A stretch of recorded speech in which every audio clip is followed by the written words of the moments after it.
కలిసికట్టుగా హైదరాబాద్ని అభివృద్ధి చేశారు అధ్యక్ష. నేను కూడా పుట్టి పెరిగింది హైదరాబాద్లో అధ్యక్ష. హైదరాబాద్లో ఉన్న ప్రతి గల్లీ నాకు తెలుసు అధ్యక్ష.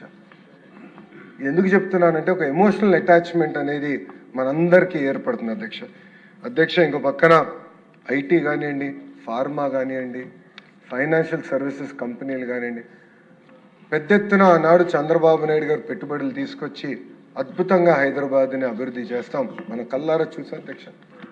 అధ్యక్ష ఇప్పుడు కూడా బాగా గుర్తు, గౌరవ ముఖ్యమంత్రి గారు మొదటిసారి ప్రమాణ స్వీకారం చేసినప్పుడు నేను 8వ తరగతి అధ్యక్ష. ఆనాడు విజన్ 2020 అంటే చాలా మంది ఎగతాళి చేశారు అధ్యక్ష. కానీ ఈ రోజు తిరిగి వెనక్కి చూస్తే విజన్ 2020 మనం సాధించుకున్నాం. ప్రపంచం మొత్తం తెలిసే విధంగా మన హైదరాబాద్ని మనం నిర్మించుకున్నాం అధ్యక్ష. ఒక మాటలో చెప్పాలంటే ఆనాడు ఆంధ్ర రాష్ట్రం శరీరం అవుతే హైదరాబాద్ అనేది గుండెకాయలాగా నిలబడింది అధ్యక్ష. అందరం కలిసికట్టుగా చెమటోర్చి కష్టపడి హైదరాబాద్ని అభివృద్ధి చేసుకున్నాం. ఇప్పుడే మనోహర్ గారు చెప్పినట్లు ఆనాడు మెజారిటీ సభ్యులు కానివ్వండి, ప్రజలు విభజించదు అని కోరారు. అయినా కూడా పార్లమెంట్లో టీవీలు కట్టేసి చర్చ లేకుండా హైదరాబాద్ని విభజించారు అధ్యక్ష. ఇప్పుడు కూడా ఆ బాధ మనందరిలో ఉంది అధ్యక్ష.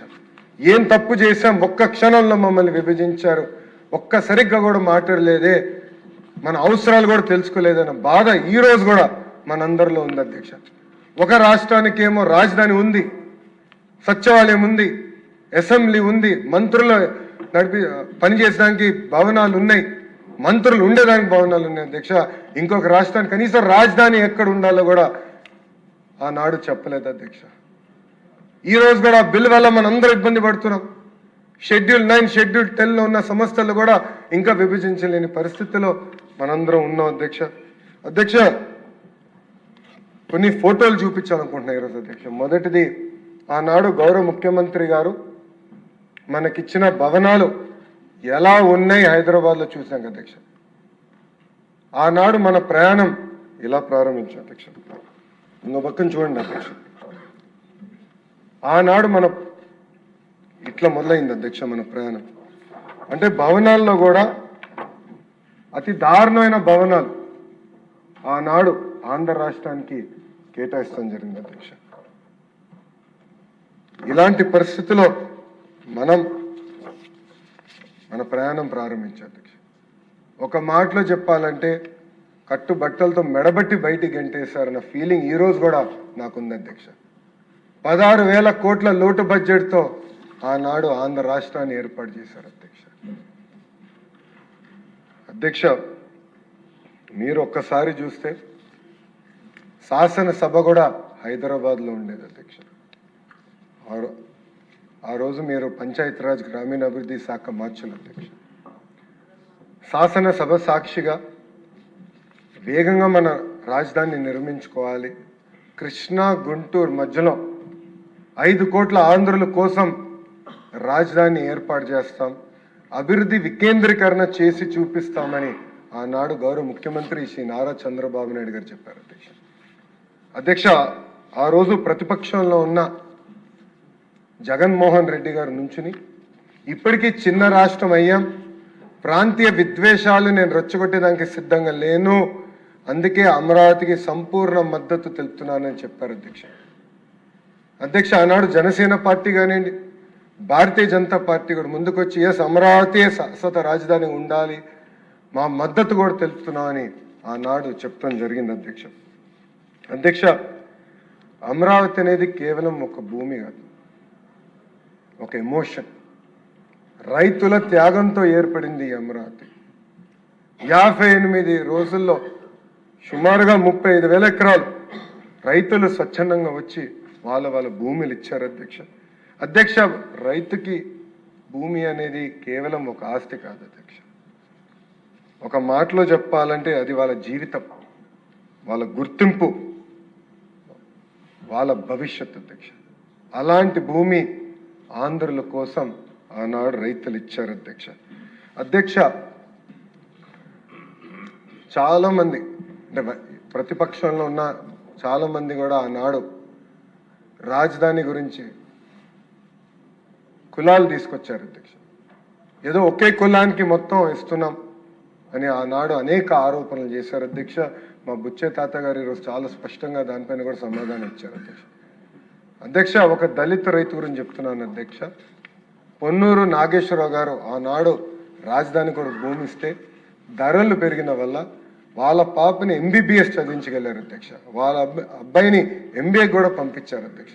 ఇట్లా ఎంతోమంది జీవితాలు మారిన అధ్యక్ష ఒక అమరావతి వల్ల అధ్యక్ష. అధ్యక్ష, ఇప్పుడే పెద్దలు అన్నట్టు కేశవ్ గారు కూడా అన్నారు అధ్యక్ష, రాజధాని అనేది ఒక ఎకనామిక్ క్యాపిటల్గా ఉండాల్సిన అవసరం చాలా చాలా ఉంది అధ్యక్ష. ముందు చూపుతో రాజధాని ఏర్పాటు చేసుకోవాల్సిన అవసరం ఉంది అధ్యక్ష. అధ్యక్ష, మనం చూసాం హైదరాబాద్ నిజాం గారు ఏర్పాటు చేస్తే, సికింద్రాబాద్ బ్రిటిష్ వాళ్ళు ఏర్పాటు చేస్తే, సైబరాబాద్ని నిర్మించింది గౌరవ ముఖ్యమంత్రి చంద్రబాబు నాయుడు గారు అధ్యక్ష. ఒక ముందు చూపుతో, ఒక విజన్తో ఈరోజు ఢిల్లీ పడుతున్న పొల్యూషన్ కష్టాలు కానీ, బెంగళూరు పడుతున్న ట్రాఫిక్ కష్టాలు ఉండకూడదు, పర్ఫెక్ట్ ఎకో సిస్టమ్ ఏర్పాటు చేయాలి, రోడ్లు అనేది ప్రపంచం మొత్తం ఆశ్చర్యపడే విధంగా మనం ఏర్పాటు చేయాలనే లక్ష్యంతో ఆనాడు ప్లానింగ్ ప్రారంభించారు అధ్యక్ష. అధ్యక్ష, ఒక్కసారి మనం చూస్తే 2014-19 మధ్యన అధ్యక్ష గౌరవ మంత్రి నారాయణ గారు చెప్పినట్లు ఆనాడు సింగపూర్ ప్రభుత్వాన్ని ఒప్పించి తీసుకొచ్చి మనం మాస్టర్ ప్లానింగ్ చేసాం అధ్యక్ష. సింగపూర్ ప్రభుత్వాన్ని కూడా ముందు చూపుంటుంది అధ్యక్ష. వాళ్ళు కూడా వాక్ టు వర్క్ మోడల్ పాటిస్తారు అధ్యక్ష. అద్భుతంగా టౌన్ ప్లానింగ్ అనేది వాళ్ళ దగ్గర నుంచి ప్రపంచం మొత్తం నేర్చుకునే పరిస్థితి అధ్యక్ష. అలాంటి సింగపూర్ తీసుకొచ్చి మాస్టర్ ప్లానింగ్ చేస్తాం జరిగింది అధ్యక్ష. గౌరవ మంత్రి నారాయణ గారు చెప్పినట్లు ప్రపంచంలోని one of the best architect Norman ఫాస్టర్ని తీసుకొచ్చి సచివాలయం కానివ్వండి, హైకోర్టు కానివ్వండి, అసెంబ్లీ డిజైన్స్ మనం చేసుకుంటూ కూడా ఆనాడు జరిగింది అధ్యక్ష. అంతేకాకుండా అధ్యక్ష, కేవలం ఒక అమరావతి కాదు, అభివృద్ధి వికేంద్రీకరణ చేసి చూపించింది గౌరవ ముఖ్యమంత్రి చంద్రబాబు నాయుడు గారు అధ్యక్ష. అధ్యక్ష, అనంతపూర్ అధ్యక్ష కియా మోటార్స్ వచ్చే ముందల one of the most backward districts, అలాంటిది ఈరోజు అనంతపూర్ టాప్ 5కి వచ్చిందంటే దానికి కారణం ఒక కియా మోటార్ అధ్యక్ష. పంటలు పడిన జిల్లాలో ఏకంగా కార్లు తయారు చేసే పరిశ్రమలు ఆనాడు తీసుకొచ్చారు అధ్యక్ష. అది కూడా ఒక విజన్తో చేస్తారు. కియా మోటార్సే కాదు, కియా అనుబంధ సంస్థలు తీసుకురావాలి, మొత్తం ఎకో సిస్టమ్ రూపొందించాలని చేశారు అధ్యక్ష. అధ్యక్ష, రాయలసీమలో నేను మొత్తం పాదయాత్ర చేశాను అధ్యక్ష. నేను ఆనాడు గౌరవ ముఖ్యమంత్రి గారు చేసిన హార్టికల్చర్ మిషన్ నేరుగా చూశాను అధ్యక్ష. నేనే ఆశ్చర్యపోయాను. సింగనమల తాడిపత్రి మధ్య నేను చూస్తే నేను అసలు భారతదేశంలో ఉన్నానా అని ఆశ్చర్యపోయాను అధ్యక్ష. ఆ కొండలన్నీ చూస్తే అద్భుతంగా అరటి తోటలు ఉన్నాయి అధ్యక్ష. అంటే ఒక ముందు చూపుతో డ్రిప్ ఇరిగేషన్ ఏర్పాటు చేసి హార్టికల్చర్ మిషన్ ఆనాడు ముందలు తీసుకెళ్లారు అధ్యక్ష. అంతేకాదు అధ్యక్ష, ఉత్తరాంధ్రం కూడా వదిలిపెట్టలేదు. ఆనాడు ఐటీ పరిశ్రమలు తీసుకొచ్చారు, ఏకంగా మెడికల్ డివైసెస్ మ్యానుఫ్యాక్చరింగ్ పరిశ్రమలు తీసుకొచ్చారు, ఏషియన్ పెయింట్స్ ఉత్తరాంధ్రకి తీసుకొచ్చారు. ఇంకో పక్కన మనకి శ్రీ సిటీ కూడా పెద్ద ఎత్తున ఆనాడు పరిశ్రమలు తీసుకొచ్చింది గౌరవ ముఖ్యమంత్రి చంద్రబాబు నాయుడు గారు అధ్యక్ష. అధ్యక్ష, నేను పాదయాత్రలో అనేక సార్లు చెప్పాను అధ్యక్ష, నిజం కొంచెం చేదుగా ఉంటుంది, అబద్ధం తీయగా ఉంటుందండి అధ్యక్ష. అధ్యక్ష, ఆనాడు అబద్ధం చెప్పి అధికారంలోకి వచ్చిన వ్యక్తి వైఎస్ జగన్మోహన్ రెడ్డి గారు అధ్యక్ష. ఆనాడు ఆయన అన్నారు, నేను ఈ ప్రాంతంలోనే ఇల్లు కట్టుకుంటున్నాను, అమరావతి రాజధాని ఎక్కడికి వెళ్ళిపోదని ఆయన చెప్పారు అధ్యక్ష. ఆయనతో పాటు అనేక మంది వైకాపా సభ్యులు కూడా అదే చెప్పారు అధ్యక్ష. రాజధాని ఎక్కడికి వెళ్ళదు, ఆంధ్ర రాష్ట్రానికి శాశ్వత రాజధాని అమరావతి ఉంటుందని ఆనాడు చెప్పారు అధ్యక్ష. 151 సీట్లు గెలిచారు అధ్యక్ష. అబద్ధం చెప్పి గెలిచారు అధ్యక్ష. గెలిచిన వెంటనే మీరు చూస్తే ఏకంగా ప్లేట్ ఫిరాయించారు, 3 ముక్కల ఆట ప్రారంభించారు అధ్యక్ష. 3 రాజధానులు అని చెప్పారు అధ్యక్ష. అమరావతి ఎటుగో నాశనం చేశారు. అట్లని ఉత్తరాంధ్రలైన కట్టారు అధ్యక్ష. ఒక్క వ్యక్తి బతికేదానికి ఒక ప్యాలెస్ కట్టుకున్నాడు అధ్యక్ష. 700 కోట్ల రూపాయలు ఖర్చు పెట్టి.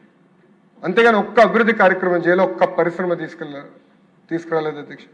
అంతేకాకుండా కర్నూలుని న్యాయ రాజధాని చేస్తున్నాడు అధ్యక్ష. కనీసం ఒక బెంచ్ కూడా తీసుకెళ్ళలేదు అధ్యక్ష కర్నూలుకి. అంటే మాయ మాటలు చెప్పి మభ్య పెట్టాలని ప్రయత్నించారు అధ్యక్ష. అందుకే ప్రజలు 151 సీట్లు 11 సీట్లకి తీసుకొచ్చారు అధ్యక్ష. అంతేకాకుండా అధ్యక్ష, నేను ఈ సభాముఖంగా జగన్మోహన్ రెడ్డి గారిని నేను డిమాండ్ చేస్తున్నాను అధ్యక్ష, అమరావతి రైతులకి, ఆంధ్ర రాష్ట్ర ప్రజలకి అబద్ధం చెప్పినందుకు క్షమాపణ చెప్పాల్సిన అవసరం ఆయన పైన ఉంది అధ్యక్ష. అధ్యక్ష, మీరు చూస్తే ఈ 3 ముక్కలాట అనౌన్స్మెంట్ అయిన తర్వాత అమరావతి రైతులు పెద్ద ఎత్తున ఉద్యమించారు అధ్యక్ష. 1631 రోజులు వాళ్ళ 5 కోట్ల ఆంధ్రుల కోసం పోరాడారు అధ్యక్ష. ఎప్పుడు గడప దాటిన మహిళలు పెద్ద ఎత్తున రోడ్డుపైకి వచ్చి ధర్నా చేశారు అధ్యక్ష, పోరాడారు అధ్యక్ష. అధ్యక్ష, ఈరోజు గౌరవ సభ్యులు సెషన్ స్టార్ట్ అయ్యే ముందర వస్తే మేము అందరం మాడుకుంటున్నాం అధ్యక్ష. గతంలో నేను ఎమ్మెల్సీగా ఉండేవాడిని అధ్యక్ష. హౌస్కి వస్తే భయపడాలి, ఎక్కడికి వెళ్తున్నారా అని. 3000 మంది పోలీస్ సభ్యులు ఉండేవారు అధ్యక్ష రోడ్ల పైన. ఆనాటి ముఖ్యమంత్రి జగన్మోహన్ రెడ్డి గారు రావాలంటే పరదాలు కట్టుకుని తిరిగేవారు అధ్యక్ష. ఎందుకంటే ఆయన భయంలో బతికాడు, ఆయనకు తెలుసు తప్పు చేశారని అధ్యక్ష.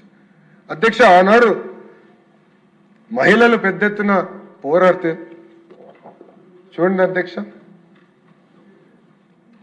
మహిళల్ని పోలీస్ బూట్ కాలుతో తన్నారు అధ్యక్ష. ఏకంగా అధ్యక్ష మహిళలు జుట్టు పట్టుకుని లాగారు అధ్యక్ష. వాళ్ళు అడిగింది ఏంటి? మాకు న్యాయం చేయండి, ఆనాడు ప్రభుత్వం మాకు హామీ ఇచ్చింది, ఆ హామీకి మీరు కట్టుబడి ఉండాలని అడిగినందుకు జుట్టు పట్టుకుని వాళ్ళు లాగారు అధ్యక్ష. అంతేకాదు అధ్యక్ష, భూమి ఇచ్చిన దళిత రైతులకి సంఖ్యలేసి కోర్టుకి తీసుకెళ్లారు అధ్యక్ష. వీళ్ళు కృష్ణపాలెంకి సంబంధించిన అంటే మంగళగిరి నా సొంత నియోజకవర్గానికి సంబంధించిన రైతులు అధ్యక్ష. సంఖ్యలేసి భూములు త్యాగం చేసిన రైతులకి సంఖ్యలేసి ఆనాడు జైలుకి పంపించే రోజులు చూసాం అధ్యక్ష. అధ్యక్ష, నేను 2023లో యువగలం పాదయాత్ర చేశాను, రాజధానిలో కూడా నేను నడిచాను అధ్యక్ష. ఆనాడు రైతుల్ని కూడా కలుస్తాం జరిగింది. వాళ్ళందరికీ ఒకటే చెప్పాను, తెలుగుదేశం విధానం వెరీ క్లియర్, ఒకే రాష్ట్రం ఒకే రాజధాని అభివృద్ధి వికేంద్రీకరణ అని ఆనాడు చెప్పాను అధ్యక్ష. ఈరోజు ఎన్డీఏ కూడా దానికి కట్టుబడి ఉంది అధ్యక్ష. అంతేకాదు అధ్యక్ష, ఆనాడు జరుగుతున్న ఉద్యమం చూపించడానికి మీడియా మిత్రులు వెళ్ళి వీడియోలు తీసి చూపిస్తే అధ్యక్ష వాళ్ళపైన కూడా కేసులు పెట్టారు అధ్యక్ష. ఒక్క ఈటీవీ విలేకరి పైన అటెంప్ట్ రేప్ కేసు కూడా పెట్టారు అధ్యక్ష.